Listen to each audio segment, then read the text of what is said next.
قمر جمیل کی تصنیف جدید ادب کی سرحدیں، مضمون نمبر 18، جس کا عنوان ہے قاری کی اہمیت اور مصنف کی موت۔ مصنف کی موت کے عنوان سے فرانس کے مشہور نقاد رولاں بارتھ نے ایک مضمون لکھا ہے، جس کے آغاز ہی میں وہ کہتا ہے کہ اپنی کہانی ساراسین میں بلزاک ایک خواجہ سرا کا ذکر کرتا ہے جو ایک خاتون کے بھیس میں تھا۔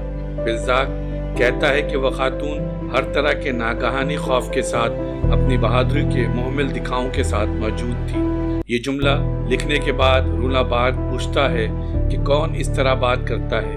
کیا یہ کہانی کا ہیرو ہے جو اس عورت کے بھیس میں ہے، یا یہ بلزاک کے پس پردہ جو انسان ہے وہ ہے جس کے ذاتی تجربات نے اسے عورت کا ایک فلسفہ مہیا کر دیا ہے، یا یہ بلزاک مصنف ہے جو نسوانیت کے بارے میں کچھ ادبی خیالات رکھتا ہے؟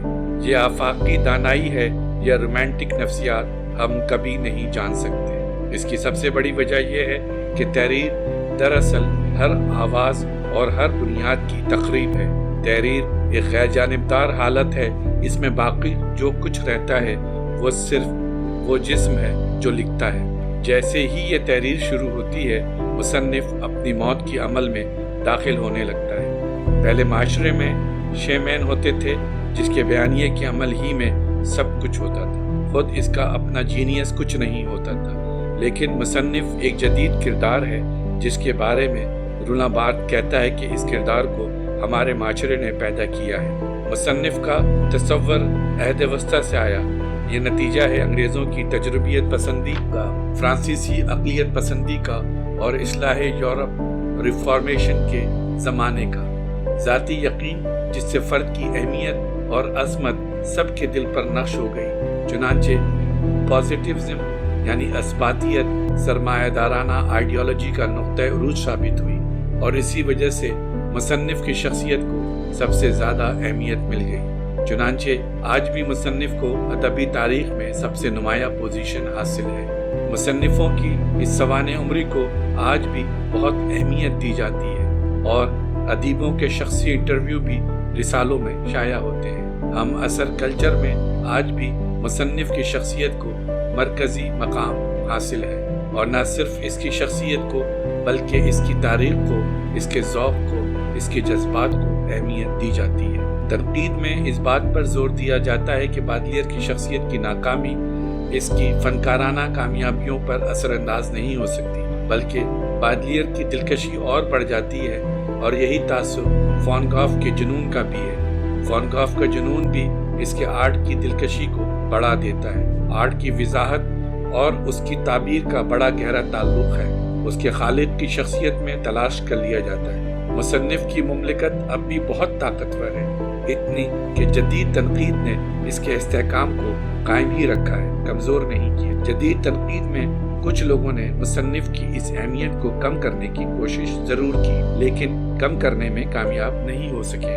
فرانس میں ملارمے نے کہا ہے، پہلا وہ آدمی ہے جس نے یہ دیکھا اور محسوس کیا کہ مصنف کی جگہ زبان کو یہ مقام حاصل ہے کہ دراصل مصنف نہیں بولتا بلکہ زبان بولتی ہے۔ لکھنے کا مطلب ہی یہ ہے کہ ابتدائی طور پر عدم شخصیت کے ذریعے اس مقام تک پہنچا جا سکتا ہے جہاں مصنف نہیں بلکہ زبان کام کرتی ہے۔ ملارمے کی مکمل وثیقہ اس بات میں مضمر ہے جہاں وہ مصنف کو ہٹا کر مصنف کے فرائض خود تحریر کو عطا کرتا ہے۔ ویلری اپنی انا کی نفسیات میں الجھا ہوا تھا، کلاسیکیت کا بہت زیادہ ماننے والا بھی تھا، اس لیے وہ مصنف کا مذاق اڑاتا ہے اور مصنف کی لسانی کارکردگی کی اتفاقی اور حادثاتی نوعیت پر زور دیتا ہے، اور اپنی نثر کی تحریروں میں وہ بنیادی طور پر ادب کی زبانی وربل صورتحال پر زور دیتا ہے، اور مصنف کی داخلیتی انٹیریورٹی کو محض وہمہ ٹھہراتا ہے۔ اس میں کوئی شبہ نہیں کہ سریلزم بھی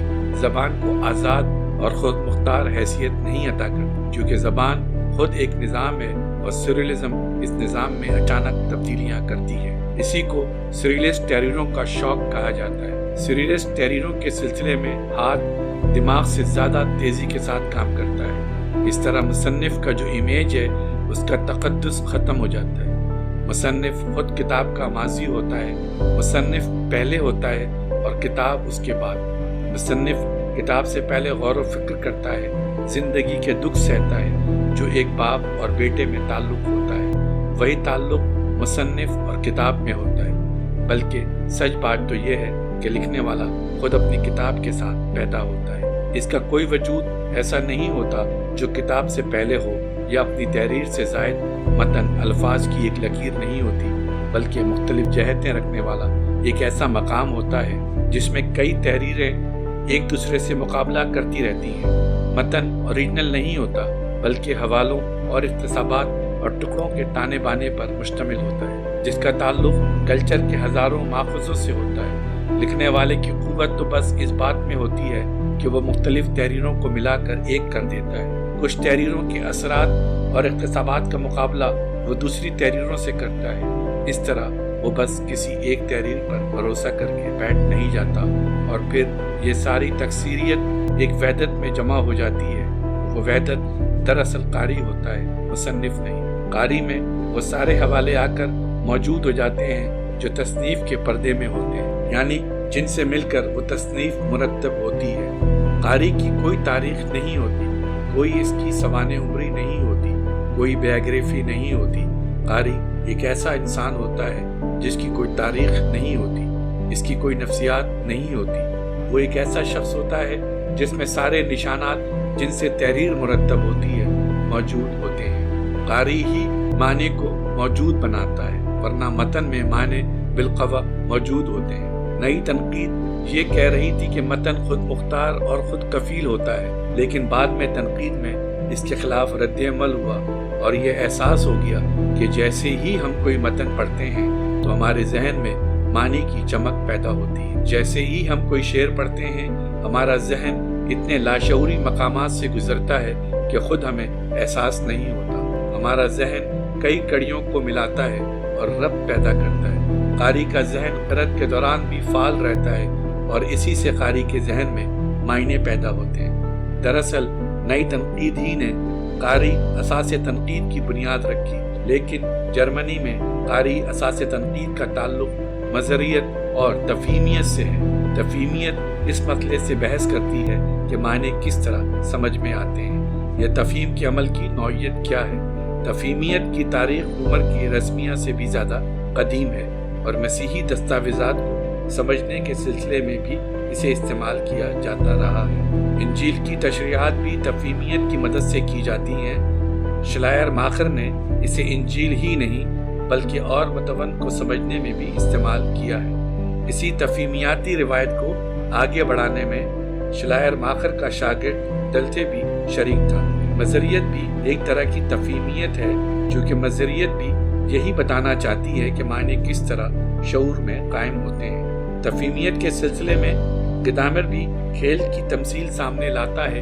کھیل میں ہم کھیل سے باہر نہیں رہتے بلکہ اس کا حصہ بن جاتے ہیں۔ قاری اساس تنقید کو مظہریت کی بنیاد استوار کرنے والا نقاد وولف گانگ ایزر ہے۔ قرأت اور قاری کے سلسلے میں وولف گانگ ایزر کی کتابیں بہت مقبول ہیں۔ وولف گانگ ایزر مظہریت کا ترجمان ہے۔ اس نے مظہریت کی بنیاد پر جمالیات کے نظریہ قبولیت کو مقبول بنایا ہے۔ ایلزمیٹ فرونڈے نے وولف گانگ ایزر کو قاری اساس تنقید کا سب سے با اثر نقاد بتایا ہے۔ ایزر نے کہا کہ قرأت ایک طرح کا سابقہ انٹریکشن ہے اور متن اور قاری کے درمیان واقع ہوتا ہے۔ ایزر کہتا ہے کہ فن پارے کے دو سرے ہوتے ہیں، فنی سرا اور جمالیاتی سرا۔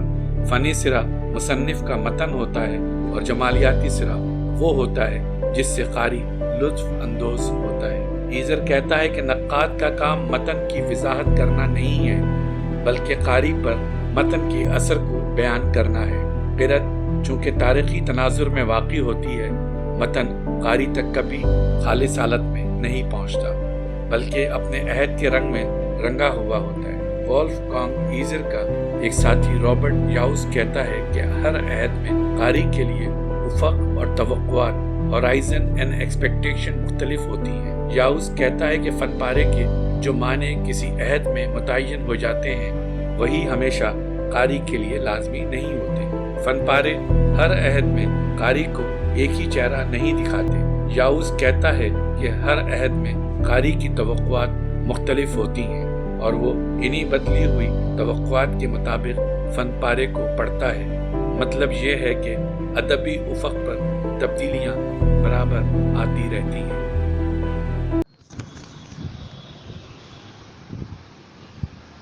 ہمارے چینل کو سبسکرائب نہیں کیا تو سبسکرائب کریں اور بیل آئیکن کو لازمی دبائیں تاکہ ہماری نئی ویڈیو آپ تک پہنچ سکے۔